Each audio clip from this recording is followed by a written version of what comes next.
WWE के अंदर recent time में गुंथर ने काफ़ी सारे लेजेंड्स को रिटायर किया है और अब यहां पर गुंथर के ब्रॉक को रिटायर करने को लेकर गुंथर का मेजर स्टेटमेंट आ चुका है।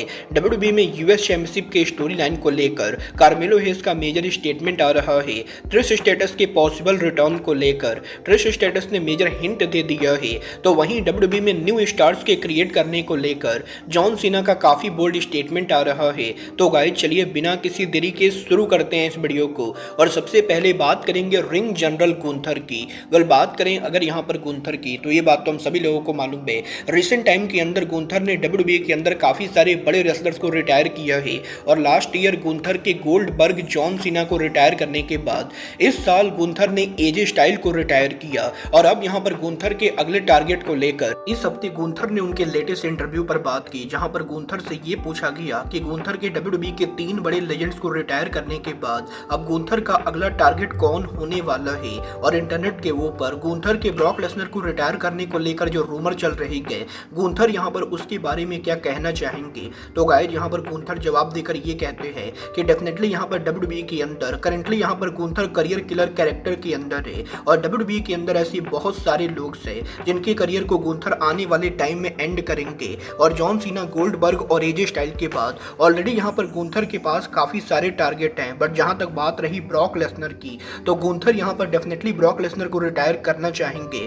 और गुंथर ये बिलीव करते हैं कि आज नहीं तो कल ब्रॉक लेसनर गुंथर के सामने होंगे। और जब भी यहां पर ब्रॉक गुंथर के सामने आएंगे, वो यहां पर ब्रॉक लेसनर के करियर का आखिरी मैच होने वाला है। और गुंथर इस चीज को लेकर कंप्लीटली श्योर है कि आज नहीं तो कल वो ब्रॉक लेसनर को डेफिनेटली रिटायर करेंगे। अब ये तो आने वाला टाइम बताएगा कि क्या सच में डब्ल्यूडब्ल्यूई के अंदर गुंथर यहां पर ब्रॉक लेसनर को रिटायर करते हैं या नहीं। बट गाइस जहां तक बात रही रिटायर होने की, तो इस हफ्ते डब्ल्यूडब्ल्यूई के रिटायर्ड सुपरस्टार जॉन सीना के लेटेस्ट इंटरव्यू के ऊपर जॉन सीना ने डब्ल्यूडब्ल्यूई के ट्रांजिशन ईयर को लेकर बात की, जहां पर जॉन सीना का ये कहना है कि डब्ल्यूडब्ल्यूई के अंदर पिछले 20 सालों के अंदर कंपनी के अंदर यहां पर बहुत ही कम ट्रांजिशन हुआ है और डब्ल्यूडब्ल्यूई के अंदर मोस्टली यहां पर पिछले 20 साल से वही रेसलर कंपनी को चला रहे थे जिन्हें डब्ल्यूडब्ल्यूई ने करीबन 15 से 20 साल पहले बनाया था। और लास्ट टाइम डब्ल्यूडब्ल्यूई के अंदर जब यहां पर कंपनी के अंदर एक बिल्कुल ही सेट ऑफ न्यू मेन इवेंटर्स का बैच आया था, वो टाइम यहां पर रेसलमेनिया 20 का था, जहां पर रेसलमेनिया 20 के ऊपर डब्ल्यूडब्ल्यूई के अंदर यहां पर डब्ल्यूडब्ल्यूई का पुराना एरा एंड हुआ था और कंपनी के अंदर न्यू एरा की स्टार्टिंग हुई थी। और अब यहां पर जॉन सीना डब्ल्यूडब्ल्यूई के करंट रोस्टर को देखकर ये बिलीव करते हैं कि आने वाले 1 साल के अंदर डब्ल्यूडब्ल्यूई कंपनी यहां पर कंप्लीटली ट्रांजिस्ट होने वाला है और जो रेसलर पिछले 10-15 सालों से कंपनी को चला रहे गए, उन रेसलर्स की जगह अब यहां पर न्यू रेसलर लेंगे। और जॉन सीना ये बिलीव करते हैं कि डब्ल्यूडब्ल्यूई के पास करंटली यहां पर एनफ स्टार हैं जो यहां पर डब्ल्यूडब्ल्यूई के करंट मेन इवेंटर को रिप्लेस करके कंपनी के न्यू मेन इवेंटर बन सकते हैं। और डब्ल्यूडब्ल्यूई कंपनी पॉसिबली यहां पर जल्द ट्रांजिशन करेगी। और देखना दिलचस्प होगा कि रोमन रेंस, सीएम पंक, कोडी रोड, सेथ रॉलिंस जैसे मेन इवेंटर्स के बाद डब्ल्यूडब्ल्यूई के अंदर वो कौन से रेसलर्स होते हैं जो इन चारों को रिप्लेस करके कंपनी के अगले मेन इवेंटर बनते हैं। गाइस चलिए फिलहाल आगे बढ़ते और बात करते हैं एनएक्सटी सुपरस्टार मरिया मे की। गाइस इस हफ्ते ब्लैक मनरो के लेटेस्ट इंटरव्यू के ऊपर ब्लैक मनरो ने डब्ल्यूडब्ल्यूई के मेन रोस्टर पर उनके पॉसिबल मूव को लेकर बात की, जहां पर ब्लैक मनरो का ये कहना है कि एनएक्सटी पर जो भी रेसलर काम करते हैं उनमें से मोस्ट ऑफ द रेसलर यहां पर मेन रोस्टर के ऊपर जाना चाहते हैं। बट ब्लैक मनरो यहां पर उन रेसलर्स में से एक है जो यहां पर एनएक्सटी को छोड़कर फिलहाल यहां पर मेन रोस्टर पर जाना नहीं चाहती है, क्योंकि वो यहां पर एनएक्सटी पर उनके वर्क को काफ़ी ज़्यादा पसंद कर रही है और वो यहां पर डब्ल्यूडब्ल्यूई के एनएक्सटी के ऊपर और भी काफ़ी सारी चीज़ें अचीव करना चाहती है। और फिलहाल यहां पर ब्लैक मनरो का मेन रोस्टर पर आने को लेकर दूर दूर तक कोई भी प्लान नहीं है।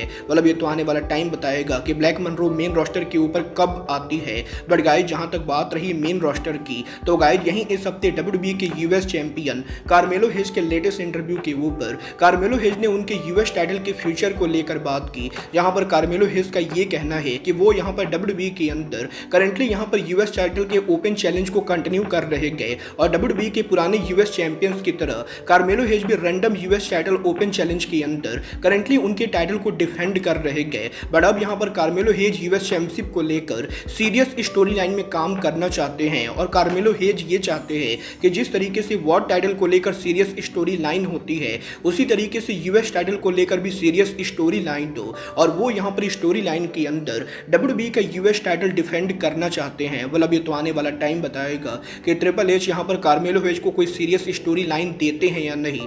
बट गाइस चलिए फिलहाल आगे बढ़ते और बात करते हैं hall of famer Trish Stratus की। बात करें अगर यहाँ पर ट्रिस स्टेटस की, तो ये बात तो हम सभी लोगों को मालूम है, ट्रिस स्टेटस काफ़ी लंबे टाइम से AWB पर हमें देखने को नहीं मिली है। और वैसे तो इस चीज़ को लेकर रूमर चल रही थी कि सऊदी अरबिया में रंबल के ऊपर ट्रिस स्टेटस अपीयर होंगी, बट ट्रिस स्टेटस के रंबल पर भी अपीयर ना होने के बाद अब ट्रिस स्टेटस ने खुद ये टीज कर दिया है कि वो यहाँ पर पॉसिबली WWE के अपकमिंग यूरोपियन टूर के ऊपर काम करने वाली है। और WWE के रेसलमेनिया से पहले कंपनी यहाँ पर इस साल जो यूरोपियन टूर करेगी, पॉसिबली ट्रिस स्टेटस वहाँ पर रिटर्न करना चाहती है। मतलब ये तो आने वाला टाइम बताएगा कि ट्रिस स्टेटस WWE के यूरोपियन टूर पर वापस आती है या नहीं। बट गाइस चलिए फिलहाल आगे बढ़ते हैं और बात करते हैं WWE के कल होने वाले मंडे नाइट रॉ की। गाइस यहाँ पर कल WWE का Monday night Raw show WWE company State Farm Arena के अंदर करेगी, जहां पर एटलांटा में मंडे नाइट रॉ की टोटल कैपेसिटी 11,056 के बराबर है। जहां पर 11,056 टिकट में से WWE ने 10,400 टिकट सोल्ड आउट कर दिए हैं। बट अभी शो के ऊपर करीबन 600 से 700 टिकट सोल्ड आउट करना बाकी है, जो कि WWE कंपनी पॉसिबली कर सकती है।